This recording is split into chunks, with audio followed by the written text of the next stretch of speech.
Now these are called diaper clutches, and they're these nifty little things. I made this purple one, so it opens up and the diaper and the wipes go in here. And then I made this one that you can see here, that's more for a boy, and the wipes go in here and the diaper go in here. You can actually walk around with more than one diaper, and they're such nifty little things. This one I put a tie top, that's so easy to do. And of course on this one I put a cutesy little button. Know that these can be made in any color you choose.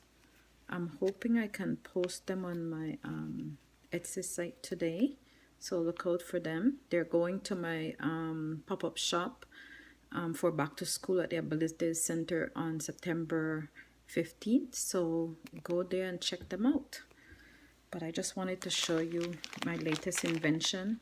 I'm sure someone else thought about it too, but I did it my way.